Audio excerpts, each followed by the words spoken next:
Good evening. I was going to say good morning. I don't, happy Monday. Good evening, everyone. So my name is Mallory Henry. Like Christine said, I work for Karen. I kind of wear two hats, I always say. So I am a senior coordinator for Karen. I've been with Karen about 12 years in our Education Alliance. So really, our focus in the education department is really to focus on education, prevention, early intervention.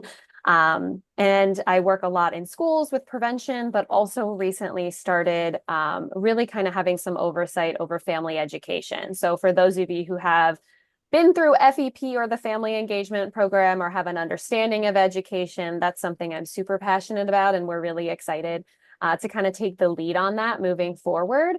So that's kind of why I'm here, always putting stuff in the chat and sharing resources, because we have a lot of resources for family members that I think sometimes get buried in so many resources that we have.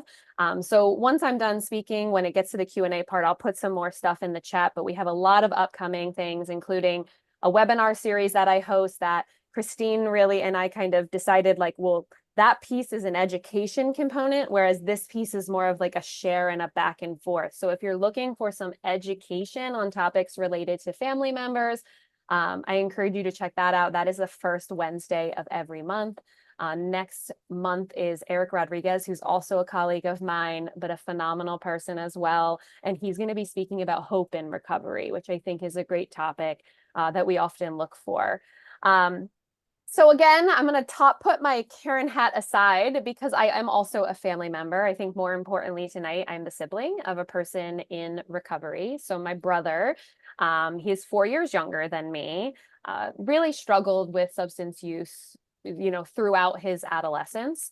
And I speak a lot on the sibling perspective. Some of you might have seen me. I shared at the 12-step series last year. I've done presentations on the impact of siblings because I'm really, really passionate about kind of the sibling story and kind of what that looks like through active substance use, treatment, and recovery, because sometimes siblings are the forgotten piece of the puzzle that often doesn't get as many supports and resources as other family members. So, I have a whole story of what that's been like for me being a sibling.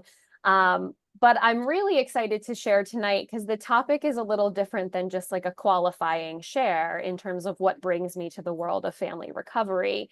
And that is recognizing solutions with change or with courage. I want to say change, which is courage, but with courage. And when Christine gave me this topic, I really was like, I don't know what I'm going to talk about when it comes to solutions and courage. And it took me kind of a little bit to kind of put my finger on what that and how that relates to me in terms of family recovery. So I am not someone who went through Al-Anon. I am someone who ended up with my own sort of mental health issues because of my brother's substance use and quite honestly, our family dynamic. I had a lot of anxiety because I didn't know what was going on with my brother. I didn't know if he was safe, if he was alive. I think it's a pretty common feeling that comes with a lot of siblings. And that landed me walking into a therapist's office and saying, help me fix my brother. And to which she said to me, I can't fix your brother, but I can help you be okay if your brother never gets fixed. And that was the first time anyone had ever acknowledged to me that I can do something to help myself in this situation and that I can't fix him, and nothing I do and nothing they teach me is going to fix him or his substance use disorder or our family. So when I looked up the definition of courage, it says, courage is doing something that frightens you. And when I sat there and thought about that, I was like, well, I think being a family member of someone who struggles or struggled with substance use disorder, waking up is courageous, right? Like waking up and doing the day is courageous. Not knowing what's going to happen is courageous. I think for you on here, who are in recovery or maybe are dipping your toe in the recovery world, waking up and choosing recovery or sobriety that day is courageous. That takes courage.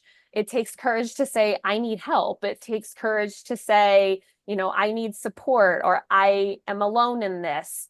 And so to me, all of those things take courage. And then how do I place that with family recovery? And to me, family recovery is really what my therapist said to me that first day, is that how am I going to learn to take care of myself and not try to control someone else, right? Because I think our family system was really created around chaos, right? We kind of thrived in that chaos of my brother's substance use because it gave us something to worry about.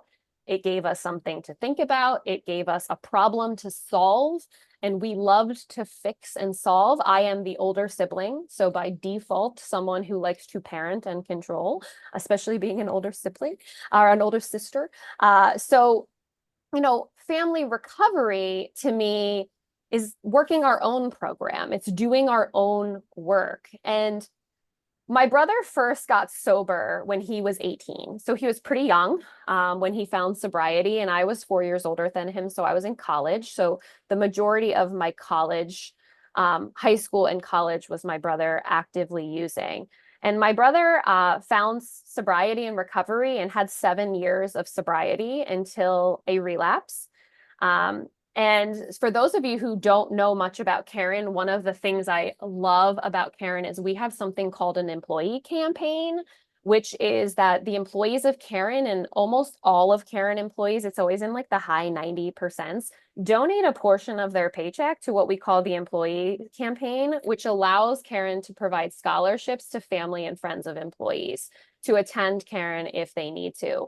And my brother was lovingly gifted a relapse program scholarship through the employee campaign. So my brother was able to come to Caron after his relapse. And I remember during a family session, and I always kind of attribute that time at Caron to really being what prompted my family to work our recovery. My brother had 7 years of sobriety, but we didn't, right? And I remember in a family therapy session, my brother saying to my mom, my dad, and me, there's the four of us, he said, you all expected that everything was going to get better once I got sober, but none of you changed. You just expected me to, right? And that was courageous, right? My brother really in that moment had a lot of courage to say, like, you're putting this all on me, but this isn't all on me. And the solutions aren't going to all be on me to this family system. And that was really what prompted me to do my own work and to really start to look at like what role I played in that system kind of dysfunction in my family. And I think for solutions and courage, it takes a lot of courage to look inward. It takes a lot of courage to say, what is my role in this? Because it's really easy to place it on someone else. So that's kind of the easy thing. And, in my family of origin, there's always been this saying of like, bury your head in the sand. And that's kind of what everyone did, right? Of like, we're just going to look the other way. We're not going to acknowledge. We're going to keep that secret. We're not going to, we're going to kind of live in that shame. Because it takes a lot of courage to be vulnerable and look inward. It takes a lot of courage to say, what is my role in this and what am I bringing to the table here? But we expect our loved ones as family members. Like I truly expected my brother to go to treatment and have the courage to do that work, but I wasn't really willing to do it myself at first. And the interesting part is, at the end of the day, there's only one thing we can control, right? Is ourselves. We can't control anyone else. I often think of family recovery kind of when I have a visual of it is my mom, my dad, me and my brother, we all are walking our own path, right? And my brother walks his path and I don't get to do anything about that path. I trust that he's walking it. I trust that he's working his recovery. I trust that he, has his support system in play. But that's his choice, right? I can't control that. I also can't control what my parents choose to do. I can't, control what courage they choose to have in the system at play. The only path I can control is mine. So the way I kind of look at it is I'm going to walk my path and I'm going to walk forward and I'm going to work to be a better version of myself. I'm going to work to be a more authentic version of myself. I'm going to work to be a better version of my family. And take the lessons I've learned and help future generations maybe not suffer the same kind of systems we've had in place. But ultimately, I have no control over anyone else. And to me, it takes a lot of courage to acknowledge that you don't have control over someone else. I wish I could say, do this, it worked for me, but I don't get to do that. That's not, kind of how that works. They get to walk their own paths. And, I often kind of say, if my brother, struggles, I have to trust that he's laid out enough ground in his path that he'll be okay. And I also know that if he struggles, I've laid enough groundwork to know who my supports are, who to turn to, and that I will be okay, right? If he struggles, I know that I will be, even though I hope obviously that never happens. So when I was kind of thinking about what I was going to say too, I kind of thought of some things that I've done and learned along the way in my journey of family recovery, that kind of are helpful in this process. So I wanted to share some of those. And the first one for me is acknowledging feeling. I think, I also grew up in a family system, and I'm sure a lot of you can relate to this. I think there's a generational piece of this, of that if you had a feeling, especially a big feeling, you dealt with that by yourself, right? Go deal with that in your room and come back when you're done, right? Was kind of the message being sent, if not actually said, right? We don't have big feelings, or we can't handle big feelings. So one of those things I learned growing up was to not share feeling, right? And that was normal and that was good, was to just kind of stuff everything down and not share, not tell anyone how I was feeling, and ultimately not even know what I was feeling because I didn't really learn how to acknowledge it. So now really focusing on, what am I feeling right now? What is the actual feeling? Name the feeling. So sometimes I'll even say to myself, like, this is anxious. Like, I am feeling anxious. Like, I will say it out loud to myself. Or, I'm not really angry. I'm disappointed, right? But it might feel like anger, or where that is in my body. Because it takes a lot of courage to share how you're feeling. Right? And I think why sometimes that's a really big struggle for us. It also takes a lot of courage to sit with someone else when they're feeling, right? And to allow someone else to feel and to not fix it. And that is something I've learned so much in kind of the work of my own recovery, is that we can't fix it, but what we can do is sit with it. And we can teach other people that it's okay to sit with it. It's okay to feel anxious. That's normal, right? Especially in a family system that has substance use disorder or mental health concerns. Anxiety is a normal response to something that's abnormal. It is abnormal to have someone not be themselves, right? So anxiety is a normal feeling. So acknowledging it, labeling it, sitting in it is really something that I found helpful. The second thing is, instead of forecasting, right? Don't forecast the future, but don't fearcast the future. I love this terminology because I also am someone who tends to, like, the what if scenarios, go down the rabbit hole of, like, what if, and, catastrophize situations that really have no business being, blown up to be such a big event, right? Don't always think worst case scenario. It's kind of a running joke when I was growing up that, like, I could make a mountain out of a molehill. I used to be told all the time. Or my mom used to lovingly, love my mom, but used to say, like, it's not that you have a half full or half empty glass. It's that someone stole your glass and it's missing, right? And it's never coming back. And, that was kind of my MO, was to, like, kind of worry so much in the future. I'm sure a lot of that stemmed from the anxiety that I had of kind of what was happening, but also kind of that fear casting. So now if I catch myself doing that, Sometimes I'll let myself go there. Like maybe I'll give myself a minute to be like, you know what? I'm going to give yourself a minute to do worst case scenario. Go down the rabbit hole, let yourself have it. But as soon as that minute's over, you're back in the present and you're going to ground yourself here and now. You're going to acknowledge how you're feeling and why you're worried about the future. And you're going to come back to what's here because you can't control what's happening later. You can't control what happens tomorrow, right? So don't fear cast. Also, consulting with my future self, right? Who do I want to be? If I look back on this in 10 years, am I going to be proud of the decision I made? Am I going to be happy with that choice that I made? Am I going to be happy in how I handled the situation? Will it make my future self proud? So sometimes I do that check-in with myself of like, is this something that will make my future self proud? And will I be proud that I made this choice? The last two for me are probably the two most important, and I actually put them last because I know for me, if it's said last, I remember it better. But for me, and I'll talk about Brene Brown in a little bit because her work has really helped me in my own work.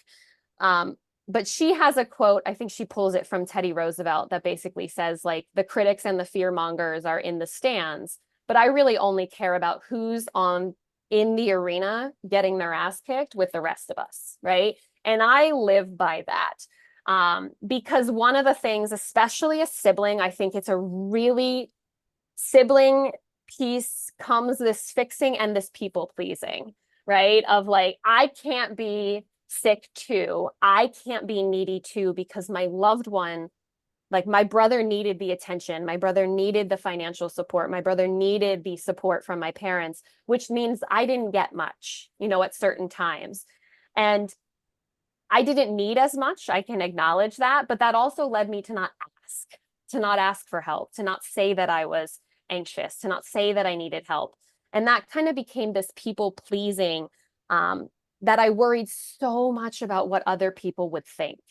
And so when I read the quote and kind of thought about like, well, who's in your arena? And do you really care like what the Target cashier thinks about your hair, right? Or the shirt you're wearing, or, that your child threw a temper tantrum in the middle of Target because you wouldn't buy them a toy, right? I'm so worried about what other people would say that now I really try to live in my arena. I know whose opinion matters. I know who I want to make proud. And if they're not in my arena, it doesn't really, I try not to let it affect me. Oftentimes, like, I'll give you an example. I was down a rabbit hole of like a Facebook post comment section a couple days ago, feeling myself getting anxiety about something that had nothing to do with me, probably. And my husband looked over at me and was like, are they in your arena? Like, is Chad from Minnesota that made that comment in your arena? And I was like, no, like I need to get out of this because they're not in my arena. Their opinion does not really matter to me. And it takes courage to say, these are the people that matter to me. And I myself matter to me, that I'm not going to let other critics and fearmongers that don't play a role in my life impact that.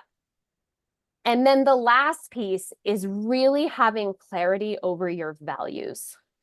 Because if I know what my value system is and I make choices based on those values, I can't go wrong, right? I can't go wrong if I make a choice and I think that that is the right choice for my value system to keep in line with my values, right? So for me, I know that integrity is a piece of my value system, right? So if I am choosing integrity, I know that I'm choosing something within my value system and I will be proud of that. So a lot of those things come from Brené's work. And actually, she has a book called Dare to Lead, which is actually her book on leadership that I did as a book club for work. But I found so many things and skills related to courage in that book because she does a lot of research on discomfort and courage. So she states that in research, it says that if we have to have an uncomfortable conversation with someone, so like for me, if I'm a supervisor at work and I need to tell an employee that maybe, they made a mistake, Or I need to tell my brother something challenging, or I need to call my parent on something or my loved one on something.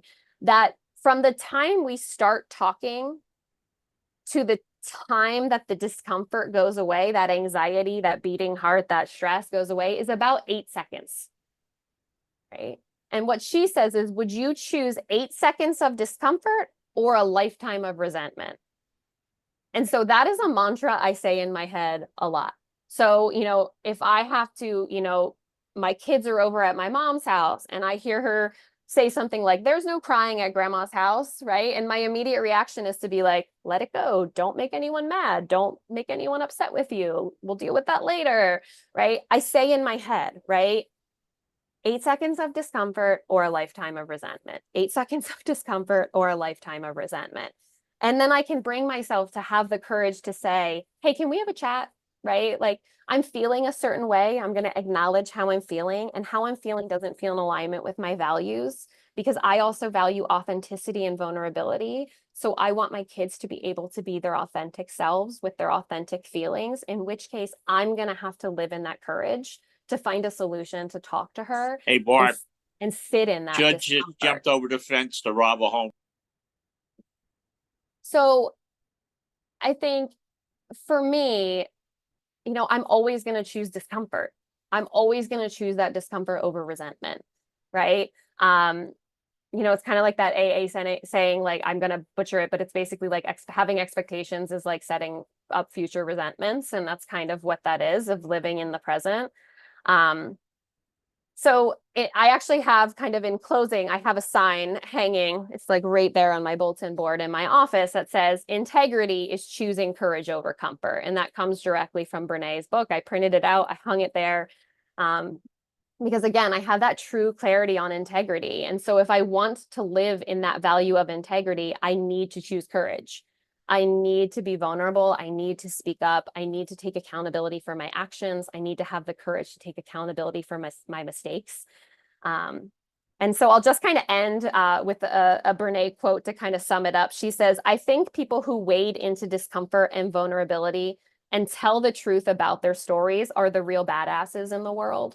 And I feel like that's 100% true. If we can come to the table with courage, if we can seek solutions with courage, if we can have the courage to be our authentic selves, if we can have the courage to take accountability, the courage to walk our own path of recovery, I really, truly do feel like, we're in the arena together and no one else really matters, because we are doing the work, and ultimately we're making ourselves and the world a better place in that.